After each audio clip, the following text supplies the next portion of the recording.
The Galactic Xenobiology Academy had seen many unusual specimens over its 300-year history, but nothing quite prepared Security Chief Wrath for what Helen Martinez walked through the main entrance with that morning. Two Kavarian predator cubs, each the size of a large Earth dog, padded alongside the human woman with an ease that made Wrath's 3 hearts skip in synchronized panic. Kavarians were apex predators from a death world in the Outer Rim. Creatures so ferocious that even adult specimens were banned from transport through civilized space. Their crystalline claws could slice through reinforced durasteel, and their bite force exceeded that of a hydraulic press. "Stop right there," Vrath's translator barked, his chitinous plating flaring in a threat display. "Unauthorized predatory life forms are strictly, they're enrolled," Helen said simply, holding up a datapad without breaking stride. The cubs chirped, a sound that would have been adorable if it didn't come from mouths full of razor-sharp teeth. Vrath's secondary eyes scanned the document, while his primary pair tracked the cubs' every movement. The paperwork was legitimate. Somehow, impossibly, these creatures were registered as Helen's thesis subjects for her doctoral program in interspecies behavioral psychology. His mandibles clicked in frustration. "This is unprecedented. The insurance liability alone is covered," Helen interrupted. "Section 47B of the Academic Freedom Charter. I've already cleared it with Dean Thornbeak."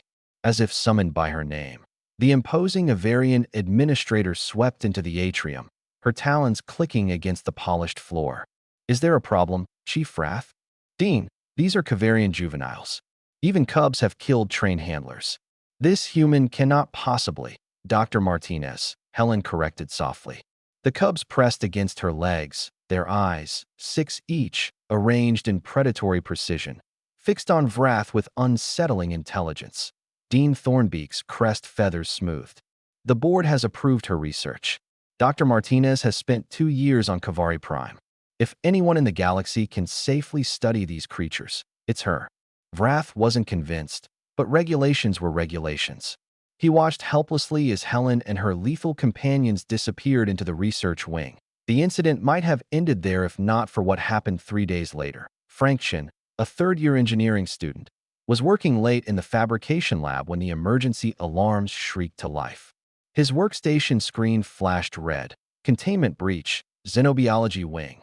Hostile entity loose." The campus-wide alert specified a Thexlar enforcer, a hulking, armored species known for their territorial aggression and near-impenetrable hide. This particular specimen was a convicted war criminal being studied as part of a rehabilitation program. Somehow, it had escaped. Frank's hands flew across the console, sealing the fabrication lab's blast doors. Through the reinforced window, he watched students and faculty scramble for designated safe rooms. Then he saw her. Helen was crossing the central courtyard, the 2 Kavarian cubs trailing behind her. She hadn't heard the alarm. Her audio implant must have malfunctioned. And the Thexlar had spotted her. The creature was massive, easily 3 meters tall, its body covered in overlapping plates that resembled organic tank armor. It charged across the courtyard with surprising speed, roaring a challenge that rattled the windows. Frank's finger hovered over the emergency communication button, but he was too far away to help. Security was scrambling, but they'd never reach her in time. What happened next would be analyzed, discussed, and debated in xenobiology circles for decades. The Kavarian cubs moved. They didn't attack, not initially. They positioned themselves between Helen and the Thexlar, their bodies low, their crystalline claws extending with a sound like swords being drawn. The chirping stopped. What emerged instead was a sound that made Frank's primal hindbrain scream danger. It was a harmonic resonance, a frequency that seemed to vibrate in his bones. The Thexlar skidded to a halt, its small eyes widening in what could only be described as recognition. And feared at Helen's hand moved to her hip, pulling out what looked like a small whistle. She blew it once. No sound emerged that Frank could hear, but the cubs' bodies tensed further. The Thexlar backed away slowly, its aggressive posture melting into something submissive. It turned and fled, armor plates rattling, back toward the xenobiology wing, where security teams were converging. Frank realized he'd been holding his breath. He watched as Helen calmly patted each cub on their flanks, and they immediately relaxed, returning to the playful creatures he'd seen in the courtyard before. By the time Vrath reached the scene, the Thexlar was already sedated and returned to containment. The security chief approached Helen with new wariness. "Explain," he demanded, his translator barely masking his shock. Helen knelt beside the cubs, scratching behind their auditory ridges. Kavarians are apex predators, chief. But more importantly, they're pack-bonded. Once they imprint, their loyalty is absolute. They recognize the Thexlar as a threat to their pack. Their pack, Vrath repeated slowly. Meaning you. Meaning me. Frank had left the fabrication lab and joined the growing crowd. But why did the Thexlar back down? Those things fight to the death. Helen smiled, a very human expression that somehow carried an edge of something primal.